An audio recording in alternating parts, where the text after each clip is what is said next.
परम शांति, आप सभी का बहुत बहुत स्वागत है। सबसे पहले सभी दिव्य आत्माओं को गीता जयंती की बहुत शुभकामनाएं। आज हम गीता का असली सार समझेंगे, गीता का एसेंस समझेंगे। आज हमारे साथ बेहद की आत्मा है। उनके नजरिए से आज के कलयुग के जमाने में गीता ज्ञान को कैसे समझें, गीता ज्ञान को अपने जीवन में कैसे धारण करें, ये हम आज जानेंगे। तो पूरा वीडियो जरूर देखिएगा। बहुत ही ज्ञानवर्धक ये वीडियो होने वाला है, जिससे आपको अपने जीवन में बहुत सारी मुश्किलों से बाहर आने में मदद होगी। परम शांति बहन जी, आपका बहुत बहुत स्वागत है। परम शांति, आपका बहुत बहुत धन्यवाद। भगवान श्री कृष्ण ने बताई हुई गीता का ज्ञान मुझे लोगों तक साझा करने में बहुत खुशी हो रही है। बेहद के बापूजी ने दी हुई शिक्षा के आधार पर मैं जो भी गीता ज्ञान समझ सकी हूँ, वहाँ आज मैं सभी आत्माओं के साथ शेयर करूँगी, ताकि सभी को मेरी तरह परम शांति का अनुभव हो सके और अपने जीवन में उन्हें अंतिम लक्ष्य की ओर बढ़ने में मदद हो सके। तो चलिए सब कुछ गीता के भगवान को समर्पित करते हुए शुरू करते हैं भगवद गीता पर दिव्य चर्चा। धृतराष्ट्र उवाच धर्मक्षेत्रे कुरुक्षेत्रे समवेत युयुत्सवः मामकाः पांडवाश्चैव किमकुर्वत संजया। भगवद गीता के इस श्लोक में धृतराष्ट्र संजय को पूछते हैं कि युद्ध भूमि में क्या चल रहा है, लेकिन यहाँ पर प्रश्न ये है कि संजय को कैसे पता चला कि वहाँ पर क्या चल रहा है। आप आसान भाषा में समझाएं। अध्याय 1 श्लोक 1 में धृतराष्ट्र संजय से पूछते हैं, हे संजय, धर्म भूमि कुरुक्षेत्र में युद्ध की इच्छा से इकट्ठे हुए मेरे पुत्रों और पांडु के पुत्रों ने क्या किया। अर्थात धर्म क्षेत्र जहाँ धर्म की ऊर्जा अधिक है, साधना और सत्व गुण प्रधान होते हैं। कुरुक्षेत्र कर्म की भूमि, जहाँ मनुष्य को अपने कर्म का फल मिलकर रहता है। इसीलिए ये युद्ध आध्यात्मिक रूप से भी धर्म और अधर्म का आरंभिक टकराव है। धृतराष्ट्र जानते थे कि उसके पुत्र अधर्म की ओर बढ़ चुके हैं, इसीलिए वो घबराकर पूछते हैं, क्या धर्म भूमि में पांडवों का धर्म प्रभावी न हो जाए। अब आपका सवाल, संजय कौन सी शक्ति से देख रहे थे? तो इसका जवाब है, संजय ने युद्ध क्षेत्र को दिव्य दृष्टि मतलब डिवाइन विजन से देखा था। संजय को भगवान व्यास जी ने दिव्य दृष्टि प्रदान की थी। दिव्य दृष्टि सूक्ष्म दृष्टि होती है। व्यक्ति अपने शरीर की आँखों से नहीं, बल्कि आत्मिक शक्ति से दूर की घटनाएं देख और सुन सकता है। ये टेलीपैथिक जैसी शक्तियों से भी उच्च है। समय स्थान की दूरी समाप्त हो जाती है। अब सवाल ये है कि दिव्य दृष्टि की क्षमता कितनी होती है। संजय महाभारत के मैदान में बैठे ही नहीं थे, फिर भी वह हर योद्धा की स्थिति, उनके मन के भाव, रथ की गति, कौन किसको क्या बोल रहा है, सब कुछ उसी क्षण देख और सुन सकते थे। तो अब आप समझे कि दिव्य दृष्टि अपनी आत्मा की शक्ति से तय होती है। जिसकी आत्मा की शक्ति बेहद है, वो बेहद की दुनिया तक देख सकता है। जैसे बापूजी अपनी दिव्य दृष्टि से बेहद के बेहद की सृष्टि देखकर हमें बताते हैं। संजय मन से बिल्कुल शांत, निष्काम और समर्पित स्वभाव का था। ऐसे मन में सात्विक तरंगे अधिक होती हैं। इसी कारण वो दिव्य ज्ञान का योग्य पात्र बना। उसकी दृष्टि इतनी शुद्ध थी कि उसने युद्ध नहीं लड़ा, लेकिन वह सभी घटनाओं का वास्तविक साक्षी बन गया। यावान अर्थ उदपाने सर्वतः संप्लुतोदके तावान सर्वेषु वेदेषु ब्राह्मणस्य विजानतः। इसका अर्थ समझना मुझे कठिन जा रहा है। अध्याय 2 श्लोक 46 इसका अर्थ है, जितना उपयोग एक छोटे कुएं का होता है, वही उपयोग और उससे भी अधिक हर तरफ से भरे हुए बड़े जलाशय में भी होता है। उसी तरह जो व्यक्ति ब्रह्म ज्ञान को जान लेता है, उसके लिए वेदों का समस्त अर्थ स्वतः सिद्ध हो जाता है। इसका गूढ़ अर्थ ये है कि उद्पान मतलब कुआं मतलब सीमित ज्ञान, छोटे छोटे कर्म कांड। संप्लुतोदक मतलब महासरोवर यानी विशाल ज्ञान, ब्रह्म ज्ञान। ब्राह्मणस्य विजानतः मतलब जो ब्रह्म को जान चुका है, परम सत्य जान चुका है।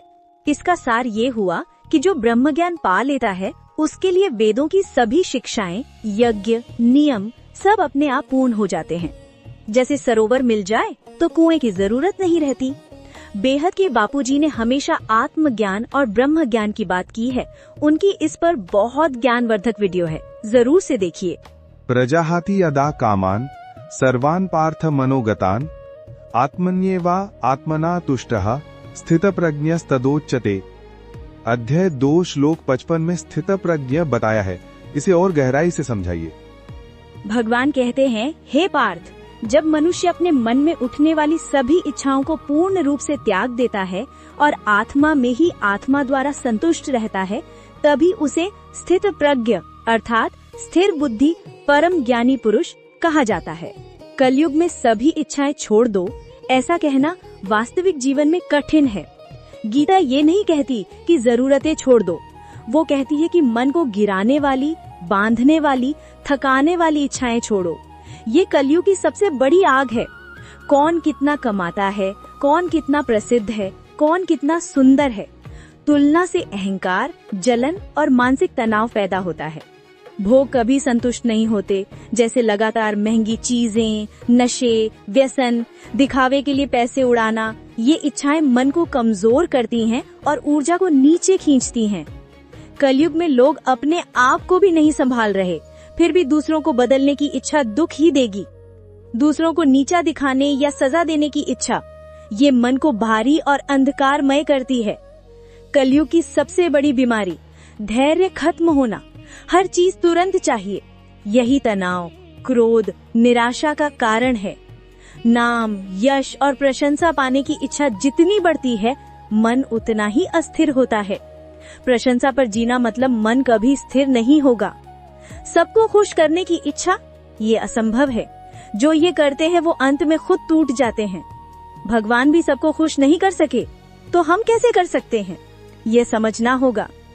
दूसरों से मान्यता या स्वीकृति पाने की इच्छा, आज की सोशल मीडिया पीढ़ी में ये सबसे खतरनाक इच्छा है। लाइक चाहिए, व्यूज चाहिए, लोग क्या कहेंगे, ये मन को दूसरों का गुलाम बनाता है। अनंत संग्रह करने की इच्छा, कभी कभी लोग अपनी आवश्यकताओं से 100 गुना अधिक जोड़ने में लगे रहते हैं, पर मन कभी नहीं भरता। ये सभी बताई हुई बातों पर सभी को ध्यान देना चाहिए। तो मन को गिराने वाली इच्छाओं का त्याग करे बिना स्थित प्रज्ञ नहीं बन सकते। आपने बहुत अच्छे से समझाया। अब ये समझाइए कि काम क्रोध को शत्रु क्यों कहा गया है। तीसरे अध्याय में 37 और 38 श्लोक में भगवान ने कहा है, काम एष क्रोध एष रजोगुण समुद्भवः महाशनो महापापना विद्यग्नेम इहि वै वैरिणम धूमे नाव्रियते वहिनी यथा दर्शो मलेन च यथोल्बे नावृतो गर्भ तथा तेने देमावृतम। इसका अर्थ है ये काम ही क्रोध में बदल जाता है और ये दोनों रजगुण से उत्पन्न होते हैं। ये काम क्रोध कभी संतुष्ट नहीं होते, सब कुछ निगल जाते हैं, मनुष्य को पाप की ओर ले जाते हैं। इन्हें ही इस संसार का सबसे बड़ा दुश्मन जानो। मन में उठने वाली बेकाबू इच्छा जब पूरी नहीं होती तो वही क्रोध बन जाती है। ये इच्छा और क्रोध दोनों ऐसे हैं जो मनुष्य की बुद्धि, शांति, संबंध सब कुछ खा जाते हैं। इसीलिए भगवान कहते हैं कि काम क्रोध ही मनुष्य के असली दुश्मन है। इच्छाएं और क्रोध ऐसे हैं जैसे धुआं आग की रोशनी छिपा देता है, मैल दर्पण की चमक छिपा देता है, झिल्ली मतलब आवरण गर्भ को घेर लेती है, वैसे ही काम क्रोध ज्ञान को ढक देते हैं। मनुष्य जानता है कि क्या सही है, फिर भी करता नहीं, क्योंकि काम और क्रोध बुद्धि को ढक कर अंधेरा कर देते हैं। बापूजी समझाते हैं, जब तक मनुष्य इच्छाओं और क्रोध से मुक्त नहीं होता, उसकी चेतना शिवलोक और आगे महाब्रह्मांड या बेहद लोक तक नहीं उठ सकती। अध्याय 3 श्लोक 42 में कहा है, इंद्रियाणि पराणि आहुर इंद्रियेभ्यः परम मनः मनस्तु परः बुद्धिः यो बुद्धेः परतः स्तु सः। इसका सरल भाषा में अर्थ समझाएं। ठीक है, मानव के भीतर शक्ति का क्रम इस प्रकार है। इंद्रियां बाहर की ओर खींचती हैं। मन इंद्रियों से भी अधिक शक्तिशाली है क्योंकि मन ही इंद्रियों को चलाता है। बुद्धि मन से ऊंची है क्योंकि बुद्धि मन को नियंत्रण में रखती है। और आत्मा बुद्धि से भी परे सर्वोच्च, शुद्ध, प्रकाशमय स्वरूप है। गीता कहती है, मनुष्य का असली स्वामी आत्मा है, ना कि इंद्रियां और मन। बापूजी कहते हैं, साधक को अपनी चेतना को इंद्रियों से मन, बुद्धि, आत्मा और आगे परमात्मा, परम ब्रह्म तक उठाना चाहिए। इंद्रियों और मन में उलझा व्यक्ति स्थिर शरीर चेतना में रहता है। बुद्धि के ऊपर उठते ही साधक आत्मिक चेतना में प्रवेश करता है। श्रेयान् द्रव्यमयाद् यज्ञात् ज्ञान यज्ञः परन्तप सर्वं कर्माखिलं पार्थ ज्ञाने परिसमाप्यते। अध्याय 4 श्लोक 33 में ज्ञान तप को श्रेष्ठ क्यों कहा गया है? क्योंकि केवल सामग्री, वस्तुएं, धन आदि से किए जाने वाले यज्ञ सीमित फल देते हैं, लेकिन ज्ञान यज्ञ अर्थात सत्य का चिंतन, आत्मज्ञान, परम ब्रह्म ज्ञान, ब्रह्मांड ज्ञान मनुष्य को असीम फल देता है। भगवान कह रहे हैं कि कर्म का अंतिम लक्ष्य ज्ञान ही है। जब ज्ञान आ जाता है तो कर्म का बंधन समाप्त होने की शुरुआत होती है। बापूजी कहते हैं, इस युग में सबसे महान यज्ञ है ज्ञान यज्ञ। सृष्टि चक्र, आत्मा, परमात्मा, ब्रह्मांड, बेहद लोगों का ज्ञान प्राप्त करना और फैलाना। द्रव्य यानी सामग्री से किया गया यज्ञ केवल प्रकृति लोक में फल देता है, परंतु ज्ञान यज्ञ चेतना को ऊपर के लोकों जैसे देवलोक और आगे ब्रह्मलोक और आगे जाएं तो बेहद के ब्रह्मलोक की ओर बढ़ता है। यही गीता का संदेश है कि कर्म की पराकाष्ठा ज्ञान है, ज्ञान की पराकाष्ठा मुक्ति है। मैंने बहुत बार गीता पढ़ी है, पर आप बापूजी ने ज्ञान दिया है उसके आधार से बहुत आसान भाषा में समझा रहे हैं। मुझे बहुत खुशी है, मैं सब अच्छे से समझ रहा हूँ। अध्याय 4 श्लोक 39 है, श्रद्धावान लभते ज्ञानम तत्परः संयतेन्द्रियः ज्ञानम लब्ध्वा पराम शांतिम अचिरेणाधिगच्छति। इसमें परम शांति शब्द बताया है, उसका गहराई से अर्थ समझाएं। श्लोक का अर्थ है, जिस मनुष्य में श्रद्धा होती है, जो ज्ञान के प्रति एकाग्र रहता है और अपनी इंद्रियों को नियंत्रण में रखता है, वो ज्ञान प्राप्त करता है और ज्ञान प्राप्त करके वो शीघ्र ही परम शांति को प्राप्त हो जाता है। अब इसे समझे। श्रद्धा, ज्ञान और इंद्रिय नियंत्रण, इन तीनों का अर्थ सिर्फ साधारण धार्मिक अर्थ नहीं है। ये आंतरिक चेतना की 3 अवस्थाएं हैं। इन्हें तीनों स्तरों पर समझे, साधारण या व्यावहारिक, आध्यात्मिक या यौगिक और बापूजी के ज्ञान अनुसार यानी बेहद या कॉस्मिक दृष्टि से। तीनों को 3 स्तरों पर समझते हैं। पहला है व्यावहारिक अर्थ। श्रद्धा मतलब किसी सत्य पर दृढ़ विश्वास, जैसे भगवान के शब्द सत्य हैं, ज्ञान सही मार्ग दिखाएगा, मेरा प्रयास सफल होगा, सत्य की दिशा गलत नहीं ले जाएगी, ये श्रद्धा मन को स्थिर करती है। दूसरा है यौगिक या आध्यात्मिक अर्थ। यहाँ श्रद्धा मतलब आत्मा की पुष्टि, जब आत्मा अंदर कहती है कि ये ज्ञान सही है, यही मार्ग है, उसे श्रद्धा कहते हैं। श्रद्धा वो कंपन यानी वाइब्रेशन है जो साधक को ऊंचे लोकों से कनेक्ट करती है। तीसरा है बेहद के ज्ञान। बापूजी के अनुसार श्रद्धा मतलब आत्मा का अपने उच्च लोक बेहद के ब्रह्मांड या परब्रह्म से जुड़ना। जिसकी श्रद्धा मजबूत है, उसकी चेतना उसी दिशा में उठती है। अब ज्ञान को 3 स्तरों पर समझते हैं। पहला है व्यावहारिक अर्थ। ज्ञान है सही और गलत को पहचानने की क्षमता, घर, समाज, काम, इन सब की विवेकपूर्ण समझ। दूसरा है यौगिक या आध्यात्मिक अर्थ। ज्ञान मतलब मैं कौन हूँ, आत्मा कौन है, मन क्या है, मैं शरीर नहीं, कर्म कैसे बांधते हैं, मुक्ति कैसे होती है, ये आत्मा का ज्ञान कहलाता है। तीसरा है बेहद का ज्ञान। बापूजी के अनुसार ये ज्ञान 3 स्तर पर होता है। पहला है आत्मज्ञान, मैं अनंत चेतना हूँ, मन प्रकृति से अलग। दूसरा है ब्रह्मांड का ज्ञान, अनंत कोटि ब्रह्मांड, अनंत लोक, अनंत आत्माएं, इसका ज्ञान। तीसरा है परम ज्ञान, परब्रह्म, अत्यंत महाशक्तियों, अनंत दिव्यता का ज्ञान, बेहद का ज्ञान। गीता का ज्ञान सिर्फ किताब का ज्ञान नहीं है, ये चेतना को ऊपर उठाने वाला ज्ञान है। अब इंद्रिय नियंत्रण को समझते हैं। व्यावहारिक अर्थ है इंद्रियों को मर्यादा में रखना, देखने पर नियंत्रण, खाने का संयम, क्रोध, वासना, लालच से बचना, जीवन में संतुलन। आगे यौगिक या आध्यात्मिक अर्थ है मन को इंद्रियों के पीछे भागने से रोकना। इंद्रियां बाहर खींचती हैं, मन उन्हें रोकता है, बुद्धि उन्हें दिशा देती है। बेहद के बापूजी का ज्ञान के अनुसार इंद्रिय नियंत्रण मतलब ऊर्जा को नीचे के लोकों में, जहां भोग, इच्छा, माया है, वहां जाने से रोकना। जब साधक इंद्रियों को जीत लेता है तो उसकी ऊर्जा ऊपर के लोकों जैसे देवलोक और आगे ब्रह्मलोक और आगे जाएं तो बेहद के ब्रह्मलोक की ओर बढ़ती है। तीनों का संयुक्त गहरा अर्थ है श्रद्धा मन को स्थिर करती है, इंद्रिय नियंत्रण ऊर्जा को संभालता है और ज्ञान चेतना को ऊपर उठाता है। जिसके पास ये तीनों हो उसे मन की शांति, आत्मा की स्पष्टता और उच्च लोकों का मार्ग सब सहज मिलता है। इसीलिए कहा कि ज्ञान प्राप्त करके मनुष्य शीघ्र ही परम शांति को प्राप्त हो जाता है। अब शांति और परम शांति का अर्थ समझते हैं। शांति ये वो अवस्था है जब मन शांत होता है, इच्छाएं नियंत्रित होती हैं, क्रोध, लोभ, द्वेष क्षीण होते हैं, परिस्थितियों में उतार चढ़ाव होने पर भी मन संतुलित रहता है। ध्यान, भक्ति, सद्गुणों से मिलने वाला मानसिक संतोष ये मानसिक स्तर की शांति है। ये बदल भी सकती है, कभी रहती है, कभी चली जाती है, साधारण योग और सत्संग से भी मिल सकती है। अब परम शांति समझते हैं। परम शांति मतलब आत्मा की शांति, परम चैतन्य की स्थिति जो परम धाम में होती है। ये उससे भी ऊंची अवस्था है जिसमें आत्मा अपने परम स्रोत परमात्मा से परम धाम में जुड़ जाती है। मन, बुद्धि, अहंकार की हलचल समाप्त हो जाती है।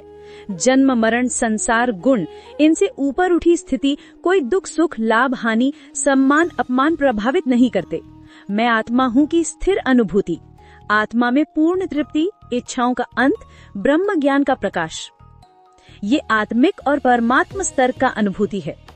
ये स्थायी यानी परमानेंट होती है, न कभी घटती है न बढ़ती है। ये आत्म स्वरूप की शांति है। बापूजी आगे जाकर बेहद की परम शांति बताते हैं। आप बेहद का ज्ञान, बेहद की परम शांति समझाते हैं, पर गीता में इसका कहीं उल्लेख मिलता है क्या? अध्याय 15 श्लोक 6 में कहा है, न तद् भस्यते सूर्यो न शशांको न पावकः यद्गत्वा न निवर्तन्ते तद्धाम परमं ममः। इसका अर्थ है उस परम धाम को सूर्य, चंद्रमा या अग्नि प्रकाशित नहीं करते। जिस धाम में पहुंचकर जीव पुनः संसार में नहीं लौटते, वह मेरा सर्वोच्च शाश्वत धाम है। ये श्लोक परम धाम, परब्रह्म का निराकार, दिव्य और अनंत प्रकाश लोक बताता है। एक तो ये लोक भौतिक प्रकाश पर निर्भर नहीं, वहाँ सूर्य का प्रकाश नहीं चाहिए, चंद्रमा का शीतल प्रकाश नहीं चाहिए, अग्नि का तेज भी नहीं चाहिए, क्योंकि उस धाम का अपना दिव्य आत्म प्रकाश होता है, अनंत तेज, अनंत शांति, अनंत ऊर्जा।